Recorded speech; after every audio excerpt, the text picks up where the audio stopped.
Hello my dear students, आज हम solution का लेक्चर सेकंड स्टार्ट करने जा रहे हैं।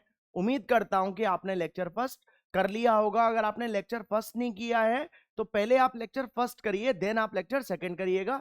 इससे आपके सॉल्यूशन चैप्टर में बेटर अंडरस्टैंडिंग बनेगी, आपको बहुत क्लैरिटी में चैप्टर समझ में आएगा। आइए इधर हम देखते हैं कि हमारा लेक्चर सेकंड में हमको क्या पढ़ना है। लेक्चर सेकंड में हमारी हेडिंग आती है पार्ट्स पर मिलियन, और ब्रैकेट में लिख दो पीपीएम। लिखो, हेडिंग लिखो पार्ट्स पर मिलियन, ब्रैकेट में पीपीएम। अब कॉपी के टॉप पर लिखो, टॉप पर मिलियन का मतलब क्या होता है? मिलियन का मतलब होता है 10⁶। क्या होता है? 10⁶। मिलियन का मतलब होता है। तो लिखो इसमें क्या होता है पार्ट्स पर मिलियन। लिखो, लिखो the quantity of solution, the quantity of solution present in, the quantity of solution present in 1 million parts, present in 1 million parts, present in 1 million parts, bracket में 10⁶, ब्रैकेट में 10⁶ of the solution present in 1 million parts of the solution। बिल्कुल आप ध्यान से आप इधर देखना, बिल्कुल ध्यान से इधर, बिल्कुल ध्यान से इधर देखना। मैं लेट कर रहा हूं there are two components A and B. दो कंपोनेंट्स में मान रहा हूं क्या? ए और बी। बिल्कुल ध्यान से इधर देखना। अब इस जगह मैं निकाल रहा हूं पीपीएम ऑफ ए। किससे निकाल रहा हूं? बाय मास से। मैंने आपको लास्ट लेक्चर में बताया बाय मास का मतलब क्या होता है। मास का मतलब डब्ल्यू होता है। अब इस जगह कंपोनेंट क्या है? ए। तो ए का मास ऊपर और टोटल मास नीचे, मतलब W A plus W B और इंटू 10⁶। उस समय परसेंट था इसलिए 100 कर रहा था, इस समय मिलियन है इसलिए 10⁶ कर रहा हूं। दूसरा देखिए आप इस जगह ध्यान से, पीपीएम ऑफ बी अगर मैं करूं, ये भी किससे ले रहा हूं? बाय मास से। तो इस जगह कंपोनेंट बी, तो बी का मास ऊपर और टोटल मास नीचे, मतलब W A plus W B और इंटू 10⁶। बोलो क्लियर है कि नहीं है? आप कहोगे सर ये बताओ क्या मास ही होना जरूरी है, वॉल्यूम नहीं हो सकता? तो वॉल्यूम भी हो सकता है। तो आप इस तरीके से भी लिख दो कि पीपीएम ऑफ ए, अब इसको लिख रहा हूं किससे? बाय वॉल्यूम से। तो ए है कंपोनेंट, तो वॉल्यूम का वी ए और V A plus V B और इंटू 10⁶। एक और मैं अगर इस जगह लिखूं कि पीपीएम ऑफ बी, ये किससे है? बाय वॉल्यूम से है। तो इस जगह बी कंपोनेंट की बात है, तो V B upon V A plus V B into 10⁶ हो जाएगा। बोलो बात समझ में आ रही है कि नहीं आ रही है? उम्मीद करता हूं कि आपको इतना समझ में आ रहा होगा। बोलो क्लियर है कि नहीं है? नोट करो इसको जल्दी से। उम्मीद करता हूं कि आपने नोट कर लिया होगा। अब इसके बाद आप लिखना है स्टार। स्टार लिखो, स्टार लिखो, वेरी इंपॉर्टेंट है। देखो, this method is used when a, this method is used when a solute is present in very less amount. This method is used when a solute is present in very less amount. ये method हमारा कब applicable होगा? जब solute बहुत ही कम amount में क्या होगा? Present होगा। अब इस जगह बिल्कुल आप ध्यान से देखना, एक एग्जाम्पल लिखो आप। एग्जाम्पल, बिल्कुल ध्यान से आप इधर देखना, बिल्कुल ध्यान से इधर, कि इस जगह मैं लिखूं द कंसंट्रेशन ऑफ CO2 या SO2 लिख रहा हूं, the concentration of SO2 around Taj Mahal, around Taj Mahal is 10 ppm। क्या है? 10 ppm। इसका मतलब क्या है? 10 ppm ये हमको दिया हुआ है किससे? बाय वॉल्यूम से दिया हुआ है। किससे दिया हुआ है? बाय वॉल्यूम से। बिल्कुल ध्यान से आप इधर देखना। अब उसने हमको कितना दे दिया है, 10 ppm दे दिया है, 10 ppm। तो अगर मैं मिलियन हटाऊंगा तो 10⁶ लगाऊंगा। बिल्कुल बात समझ में आ रही है कि नहीं आ रही? अब वॉल्यूम दिया है, मतलब ये भी ml और ये भी ml, कल मैंने आपको लास्ट लेक्चर में ये चीज बताई थी। अब बिल्कुल आप ध्यान से इधर देखना कि इस जगह मैं किस तरीके से लिखूंगा कि 10 ml ऑफ SO2, क्या होगा, 10 ml of SO2 dissolved in, upon का मतलब क्या होता है, dissolved in 10⁶ ml of solution, dissolved in 10⁶ ml of solution. इसका मतलब ये हो जाएगा, बोलो बात समझ में आ रही है कि नहीं आ रही है, क्लियर है कि नहीं है? या फिर आप सॉल्यूशन की जगह चाहो तो आप इधर एयर भी ले सकते हो, क्या ले सकते हो, एयर। बोलो क्लियर है कि नहीं है, बोलो। उम्मीद करता हूं कि इतना समझ में आया होगा, ठीक है ना। अब इस जगह बिल्कुल आप ध्यान से देखना, इस जगह हमारा आता है एक न्यूमेरिकल, मोस्ट इंपॉर्टेंट न्यूमेरिकल है, वेरी इंपॉर्टेंट है, पूछा जाता है।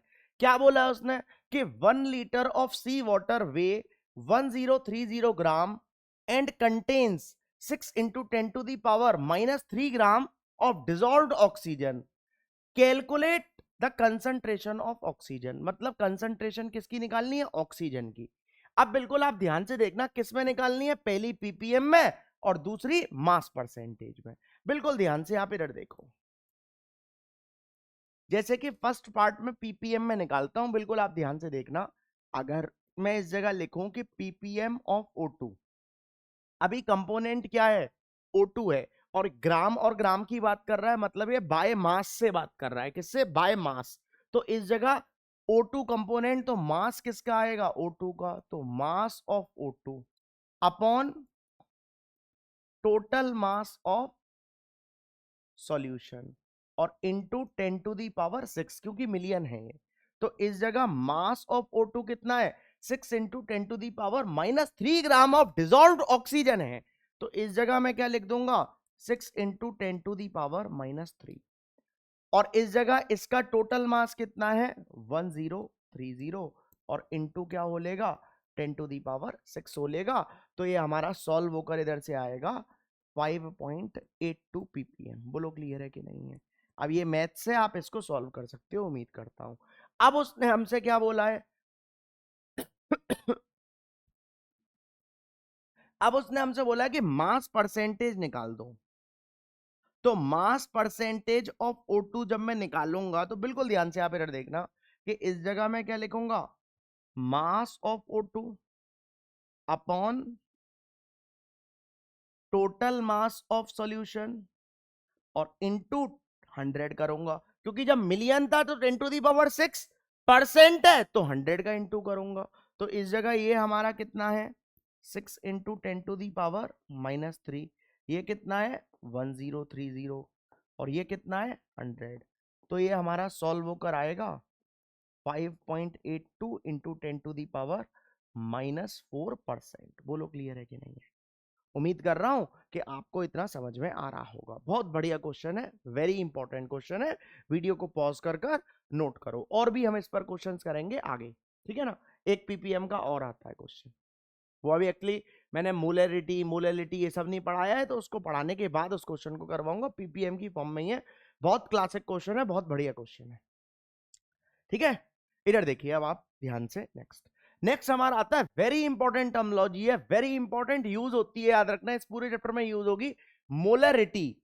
ब्रैकेट में लिखना है इसको, किससे लिखते हैं, कैपिटल M से। इसका एक और नाम होता है, क्या होता है, मोलर कंसंट्रेशन। क्या होता है, मोलर कंसंट्रेशन, इसका एक और नाम होता है। मोलरिटी हेडिंग डालिए, ब्रैकेट में कैपिटल M, ब्रैकेट में इसका एक और नाम मोलर कंसंट्रेशन।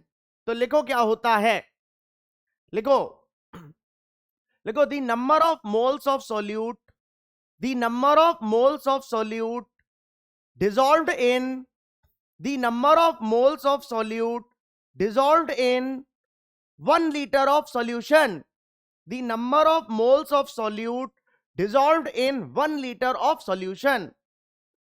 1 लीटर क्या है, 1 लीटर वॉल्यूम है, क्या है, वॉल्यूम। बिल्कुल आप ध्यान से देखना, मैंने आपको क्या बोला है, मैंने आपको बोला है कि मोलरिटी क्या होता है, मोलरिटी होता है number of moles of solute dissolved इन का मतलब अपॉन वॉल्यूम ऑफ सॉल्यूशन, मतलब 1 लीटर का मतलब वॉल्यूम, तो वॉल्यूम ऑफ सॉल्यूशन वो हमारा किस में होना चाहिए, लीटर में होना चाहिए।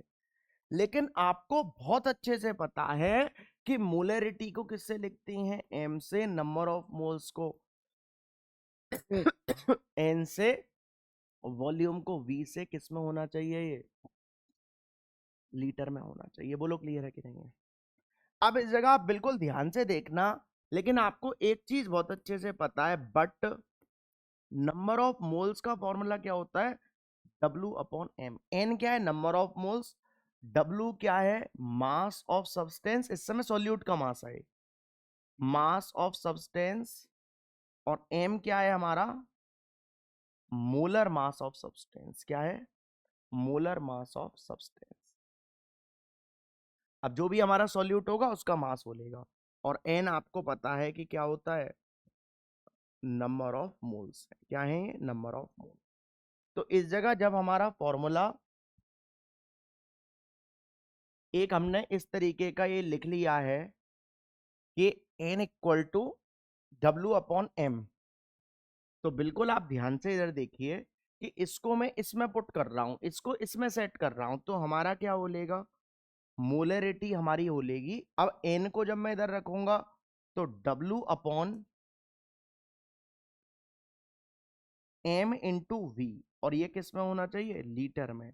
अगर हमारा वॉल्यूम इस जगह किस में हो लिया, मिलीलीटर में हो लिया, तो if volume is in millilitre ml, तो हमारा क्या होता है फॉर्मूला कि m equal to W upon M into V. ये अब किस में, मिलीलीटर में, तो 1000 का इधर डिवाइड करता हूं और वो 1000 उठकर कहां पहुंच जाएगा, ऊपर पहुंच जाएगा। बोलो बात समझ में आ रही है कि नहीं आ रही है, क्लियर है कि नहीं है, बोलो। उम्मीद करता हूं कि समझ में आ रहा होगा। एक मोलरिटी का ये फॉर्मूला और एक मोलरिटी का ये फॉर्मूला वेरी इंपॉर्टेंट है, और मैं तो आपसे बोलूंगा कि आप सिर्फ इतना याद रखो कि the number of moles of solute dissolved in 1 litre of solution, या फिर वॉल्यूम ऑफ सॉल्यूशन किस में होना चाहिए, लीटर में होना चाहिए। अब इस जगह आप बिल्कुल ध्यान से देखो इसकी यूनिट, कि यूनिट ऑफ मोलरिटी। भाई मोलरिटी की यूनिट अगर मैं बताऊं तो मैंने क्या बोला है, न्यूमरेटर में नंबर ऑफ मोल्स, डिनोमिनेटर में वॉल्यूम, तो इसकी यूनिट मोल्स अपॉन लीटर। तो इसको मैं क्या बोल दूंगा कि इसकी यूनिट क्या हो जाएगी, इसकी यूनिट हो लेगी मोल्स पर लीटर, या फिर ऐसे भी लिख सकता हूं कि मोल्स लीटर इनवर्स। भाई ये पावर 1 ऊपर जाएगा तो -1, या फिर इसको सिंपली हम किससे लिख देते हैं, कैपिटल एम से लिख देते हैं, ये इसकी यूनिट हो लेती है। बोलो क्लियर है कि नहीं है। उम्मीद कर रहा हूं कि आपको समझ में आ रहा होगा। वीडियो को पॉज कर कर आप नोट करिए जल्दी से,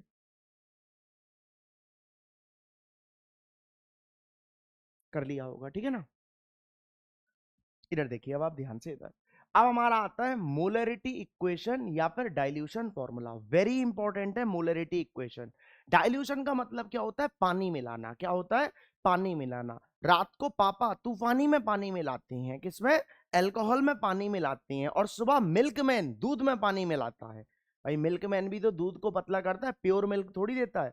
और पापा रात को तूफानी करती हैं। बिल्कुल आप ध्यान से देखना, बिल्कुल ध्यान से इधर, कि इस जगह मैं क्या कर रहा हूं, एक कंटेनर ले रहा हूं इस कंटेनर में मैं number of moles N1, volume V1 और मोलरिटी M1 ले रहा हूं। बाद में डाइल्यूशन करने के बाद, आफ्टर डाइल्यूशन मतलब पानी मिलाने के बाद, हमारा कंटेनर ये आया, इसके number of moles N2, volume V2 और मोलरिटी क्या होली, N2 होली। बिल्कुल ध्यान से देखना। देखो मिल्कमैन ने दूध में पानी मिलाया, मानकर चलो 1 लीटर उसने दूध लिया और आधा लीटर पानी मिला लिया, तो हमारा पूरा सॉल्यूशन कितना हो गया, 1.5 लीटर। लेकिन उसमें दूध कितना है एक्चुअल, दूध तो 1 लीटर ही है। तो इस जगह जो नंबर ऑफ मोल्स होती है हमारे बिफोर डाइल्यूशन से पहले और आफ्टर डाइल्यूशन के बाद बराबर होती हैं। तो इस जगह मैं लिख रहा हूं कि नंबर ऑफ मोल्स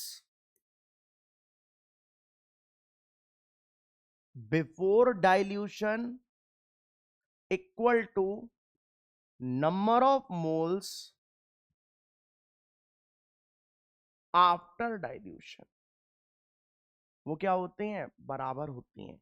तो number of moles before dilution N1 और आफ्टर डाइल्यूशन N2 है, इसको नाम दे दे रहा हूं मैं फर्स्ट। लेकिन आप बहुत अच्छे से जानते हो बट मोलरिटी क्या होता है, number of moles upon volume of solution. ये मैं आपको अभी अभी पढ़ा कर हटा हूं, बोलो क्लियर है कि नहीं है। अगर मैं इधर से नंबर ऑफ मोल्स निकालूं तो नंबर ऑफ मोल्स कितने आ लेंगे, M × V। बोलो क्लियर है कि नहीं है। उम्मीद करता हूं कि समझ में आ रहा होगा। अब इस जगह से अगर मैं N1 लिखूं तो N1 इक्वल टू M1V1, और अगर मैं इस जगह से N2 लिखूं तो M2V2 हो लेगा। बोलो क्लियर है कि नहीं है, बोलो। उम्मीद करता हूं समझ में आ रहा होगा। अब मैं इसको किस में कर दे रहा हूं, पुट इन फर्स्ट। पहले मैं पुट कर रहा हूं इन दोनों को पहले में। तो पहला क्या है हमारा, N1 इक्वल टू N2 है, इधर ही लिख दे रहा हूं। तो इस जगह जब मैं इधर लिखूंगा तो क्या हो लेगा हमारा, ये हमारा हो लेगा फ्रॉम फर्स्ट। तो N1 क्या है, M1V1, और ये क्या है, M2V2। यही हमारा क्या होता है, मोलरिटी इक्वेशन होती है, या फिर डाइल्यूशन फॉर्मूला होता है। क्या है ये, मोलरिटी इक्वेशन या फिर डाइल्यूशन फॉर्मूला। बोलो क्लियर है कि नहीं है। कुछ नहीं किया है, इस जगह से मोलरिटी को M इक्वल टू N/V, तो N निकालूंगा तो इसको इधर भेज दूंगा। और अगर मैं इस जगह से इस कंटेनर की बात करूं तो N1 इक्वल टू M1V1, इस कंटेनर की बात करूं तो N2 इक्वल टू M2V2, और इन दोनों को इसमें पुट कर दिया है। बहुत इंपॉर्टेंट है मोलरिटी इक्वेशन या फिर डाइल्यूशन फॉर्मूला। वीडियो को पॉज कर कर जल्दी से नोट करो। उम्मीद करता हूं कि आपको समझ में आया होगा। अब बिल्कुल आप ध्यान से देखो, molarity on mixing two solutions. दो सॉल्यूशन को मिक्स करने पर हमारी मोलरिटी क्या होगी, बिल्कुल ध्यान से देखना। जैसे इस जगह बिल्कुल ध्यान से देखो कि मैं एक कंटेनर ले रहा हूं, इसमें मैं number of moles N1, molarity M1 और वॉल्यूम V1 मानना हूं, प्लस दूसरा कंटेनर में इस जगह ले रहा हूं, इसमें number of moles N2, molarity M2 और वॉल्यूम V2। अब दोनों को मिक्स करने के बाद जो तीसरे की मोलरिटी है वो निकालनी है मेरे को। इसके number of moles N3, molarity M3 और वॉल्यूम V3। बिल्कुल ध्यान से देखना, मतलब क्या निकालनी है, इन दोनों की मोलरिटी हमने ऐड कर दी, मतलब दोनों कंटेनर को मिक्स किया। अब जो तीसरे की जो मोलरिटी होगी वो मोलरिटी निकालनी है, मतलब M3 मेरे को निकालना है। तो M3 क्या होगा, N3/V3। अब इस जगह सीधी सीधी बात है, अगर मैं M3 निकालूंगा तो N3 कैसे आया है, जब ये दोनों मिक्स हुए हैं तो N1 प्लस N2, और ये किस तरीके से आया है, मतलब V1 प्लस V2। मतलब मेरे को इन शॉर्ट ये चीज चाहिए, इसको मैं नाम दे रहा हूं फर्स्ट। क्या नाम दे रहा हूं, फर्स्ट नाम दे रहा हूं। लेकिन आपको बहुत अच्छे से पता है मोलरिटी क्या होता है, number of moles upon volume of solution. अगर मैं इस कंटेनर की बात करूं, चलो पहले मैं नंबर ऑफ मोल्स निकाल ले रहा हूं, तो M × V हो लेगा। अगर मैं इस कंटेनर की बात करूं तो क्या हो लेगा, N1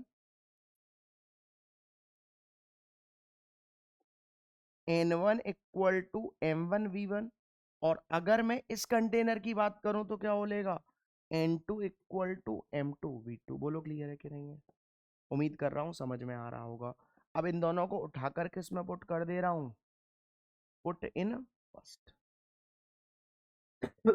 जब मैं फर्स्ट में पुट करूंगा इन दोनों को, तो हमारा फर्स्ट क्या है, m3, और n1 की वैल्यू कितनी है, m1v1, और इसकी वैल्यू कितनी है, m2v2 upon v1 plus v2 हमारी इसकी वैल्यू हो जाएगी। बोलो बात समझ में आ रही है कि नहीं आ रही है। वेरी इंपॉर्टेंट है, मोस्ट इंपॉर्टेंट, बहुत ज्यादा पेपर्स में पूछा जाता है। नोट करो जल्दी से, नोट करो। उम्मीद करता हूं कि आपको समझ में आया होगा और नोट कर लिया होगा, ठीक है ना।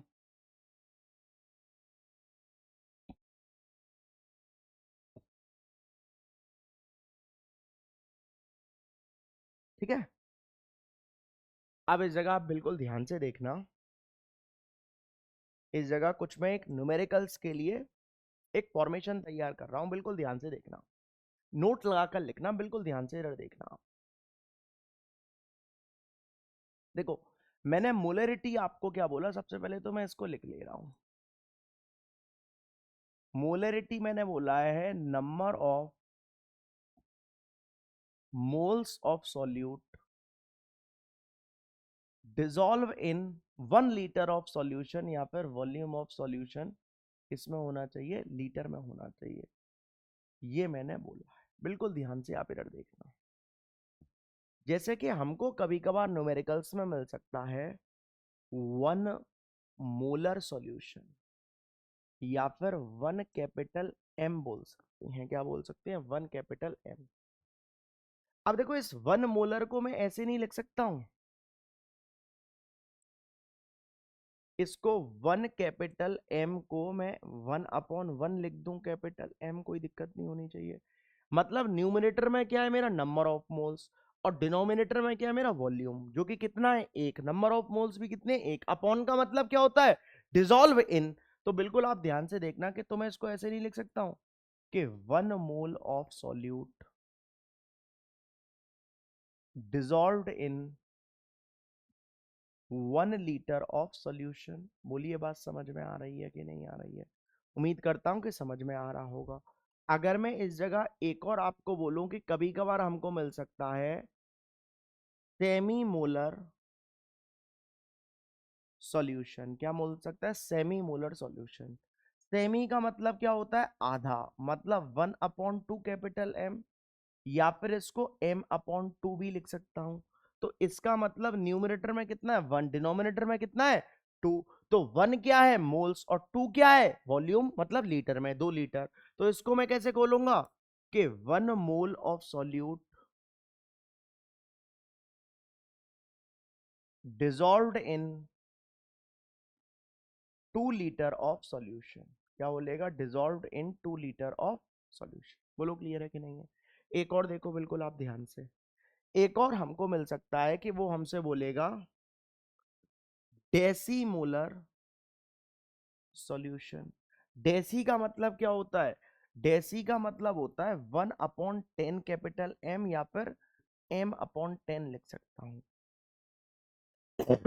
तो इसका मतलब क्या है, तो इसका मतलब है हमारा कि 1 मोल ऑफ सॉल्यूट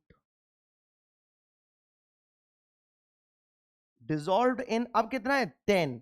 तो 10 लीटर ऑफ सॉल्यूशन। बोलो बात समझ में आ रही है कि नहीं आ रही है। एक और देखो, ये बताओ आप, अगर मैं इस जगह लिखूं सेंटीमोलर सॉल्यूशन, क्या लिखता हूं, सेंटीमोलर सॉल्यूशन, इसको क्या बोलती है, 1/100 कैपिटल एम, या फिर m/100 बोल सकता हूं। अब ऊपर क्या है हमारा 1, और नीचे क्या है 100। तो 1 mole of solute dissolved in 100 litre of solution. क्या बोलेगा, 1 mole of solute dissolved in 100 litre of solution. लिख लोगे या फिर मैं लिखूं, आप खुद लिखना, ठीक है ना। अब मैं नहीं लिख रहा हूं, इतने मैंने लिख दिए हैं। क्लियर है कि नहीं है, लिखना जरूर, अभी नहीं, जब मैं बोलूं तब। एक और देखो ध्यान से इधर, इसको खुद लिखना, ठीक है ना। एक और देखो, एक और मैं अगर आपको बताऊं, एक और है डेका मोलर सॉल्यूशन। डेका का मतलब क्या होता है, 10m, या फिर 10/1 कैपिटल एम। तो अब न्यूमरेटर में क्या दिख रहा है, 10। तो 10 moles of solute dissolved in 1 litre of solution. बोलो बात समझ में आ रही है कि नहीं आ रही? इन दोनों को खुद लिखना, मैं नहीं लिख रहा हूं, ठीक है ना? खुद लिखना, डू योरसेल्फ। बोलो क्लियर है कि नहीं है? उम्मीद करता हूं कि समझ में आया होगा। वीडियो को पॉज कर नोट करो, ठीक है ना? ये सारी चीजें न्यूमेरिकल्स में भी यूज होंगी, सारी चीजें न्यूमेरिकल्स में यूज होंगी। कर लिया होगा नोट, ठीक है ना? इधर देखिए, अब हमारा आता है relation between mass percentage, density, molarity and molar mass. इसमें रिलेशन क्या होता है? बिल्कुल आप ध्यान से इधर देखिएगा, बिल्कुल ध्यान से इधर, कि एक फॉर्मूला होता है capital M equal to percentage into density into 10 upon molar mass. ये हमारा फॉर्मूला होता है। बोलो क्लियर है कि नहीं है? वेरी इंपॉर्टेंट फॉर्मूला है, एक न्यूमेरिकल इस पर बन सकता है। इस जगह जो 10 है ये डेरिवेशन कर कर आया है जब इस फॉर्मूले को ड्राइव किया था। इसका ड्राइव हमारे सिलेबस से हट चुका है, तो इसका डेरिवेशन नहीं है, ठीक है ना? अब बिल्कुल आप ध्यान से देखो, इस जगह एक क्वेश्चन, मोस्ट इंपॉर्टेंट क्वेश्चन है, पूछा जा सकता है। Concentrated nitric acid is used in a laboratory work, 68% nitric acid दे दिया। अब बिल्कुल आप ध्यान से देखो तो हमको क्या दे दिया है? परसेंटेज दे दिया है, कितना? 68%। अब उसने हमको बोला है बाय मास से दिया है in aqueous solution what should be the molarity. Molarity का मतलब कैपिटल एम वो हमसे क्या करवा रहा है? निकलवा रहा है। Of such a sample of the acid if density of solution is, मतलब डेंसिटी मुझको दे दी है 1.504 ग्राम पर ml। अब बिल्कुल आप ध्यान से देखो कि हमारा फॉर्मूला यही यूज होगा, परसेंटेज है, डेंसिटी है, मोलर मास निकालना है। नाइट्रिक एसिड की बात कर रहा है, तो इस जगह अगर मैं लिखूं कि molar mass of nitric acid यानी कि HNO3। अब हाइड्रोजन का कितना है? 1, नाइट्रोजन का कितना है? 14, ऑक्सीजन का 16, तो 16 इंटू 3 48, मतलब 63 ग्राम पर मोल हमारा इसका मोलर मास आ लेगा। जब इसका मोलर मास हमारा आ लिया, तो अब आपको फॉर्मूला पता है capital M equal to percentage into density into 10 upon molar mass. बोलो क्लियर है कि नहीं है? तो परसेंटेज कितना है? 68%। डेंसिटी कितनी है? 1.504। 10 है ही, और ये कितना है? 63। तो जब मैं सॉल्व करूंगा तो इस जगह आंसर आएगा 16.23 कैपिटल एम। बोलो बात समझ में आ रही है कि नहीं आ रही है? उम्मीद कर रहा हूं कि आपको समझ में आ रहा होगा। बोलो क्लियर है कि नहीं है? बोलो क्लियर है ना? नोट करो जल्दी से इसको, वीडियो को पॉज कर कर नोट करो।